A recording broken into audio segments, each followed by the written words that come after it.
Hey guys, and welcome to my guide, where today I'll be teaching you how to play the ELISE Dawn Spiders deck. This guide will cover what is in the deck, pros and cons, important synergies, playstyles against different factions, and how to mulligan at the start of the game to make sure you're optimizing your gameplay so you can climb that ranked ladder. There's quite a lot covered in this video, so I've left timestamps in the description in case you want to skip to certain parts of the guide, but without further ado, let's get right into it.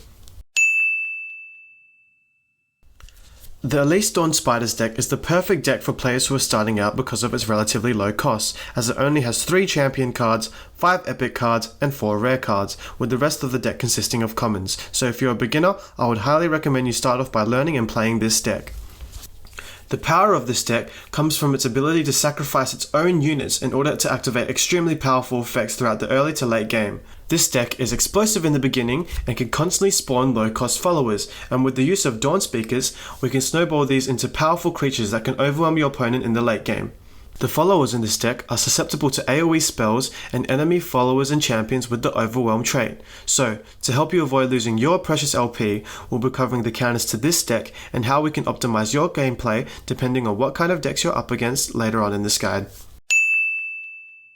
As mentioned previously in the pros and cons section of this guide, the reason why this deck is so strong is because of its ability to sacrifice units to create powerful effects, and to do this we have 3 kinds of cards. We have cards with the last breath effects such as Cursed Keeper and Hapless Aristocrat. We have the cards which can kill allies such as Ravenous Butcher, Chronicle of Ruin, and Glimpse Beyond. And you have the cards with the if an ally died this round statement. There are quite a lot of these cards, so I won't mention each one individually, but you get the idea of what they do if you read the cards, so if you want to pause and read what each one does, feel free to do so. In the early game, the Cursed Keeper can be used with the Ravenous Butcher or Chronicle of Ruin to sacrifice the Cursed Keeper and create an Escaped Abomination. This allows you to create a really powerful board of units for a very low cost. For example, if you play the Cursed Keeper and then the Ravenous Butcher for the next action, this will give you a 4/4 unit and 3/2 unit for only 2 mana.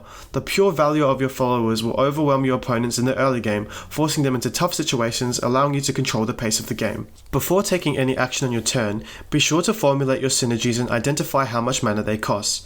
There are a lot of low cost spells in this deck, and it's very easy to get carried away and constantly play cards just because you can. One thing that is really important is to make sure you have enough mana to play certain cards after your allies have been done battling.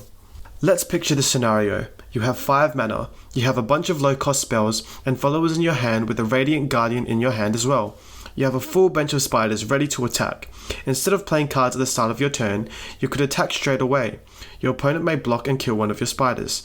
Now after the fight is done, you can summon your Radiant Guardian, which will have Tough and Lifesteal.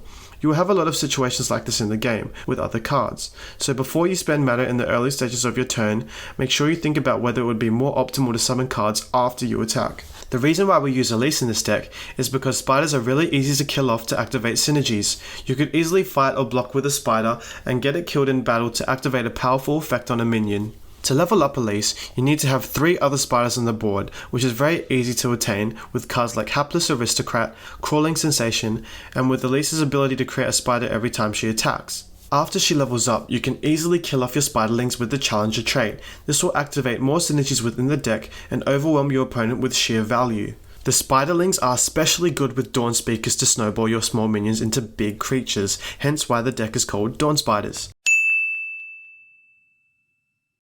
The 3 main factions you will want to play more cautiously against are Demacia, Noxus, and the Freylord, due to the fact that they all have some form of AoE, and also because the Freylord and Noxians have strong champions that annoy you in the early game, such as Braum, or overwhelm you in the late game, such as Darius and Tryndamere, both figuratively and literally, and we'll go into how to play around both of these.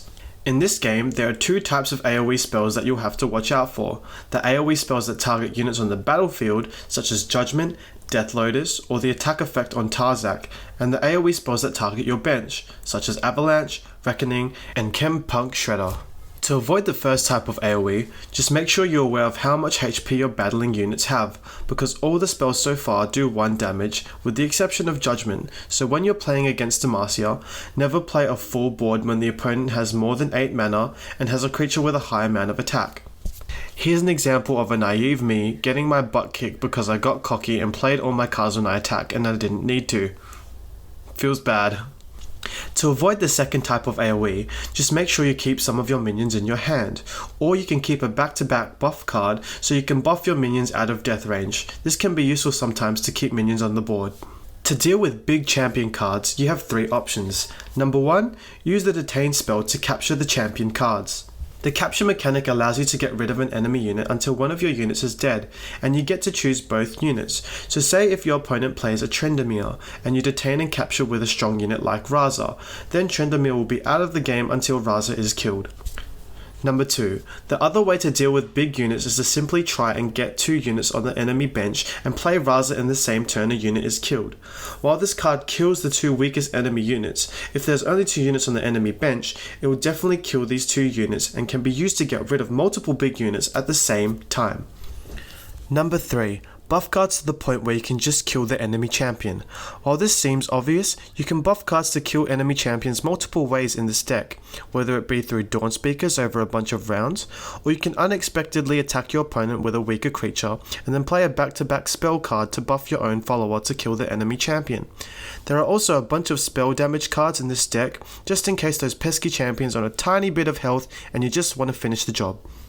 Also, quick heads up, just watch out for the deny spell card when playing against Ionia decks. It can be quite annoying sometimes when trying to play spells.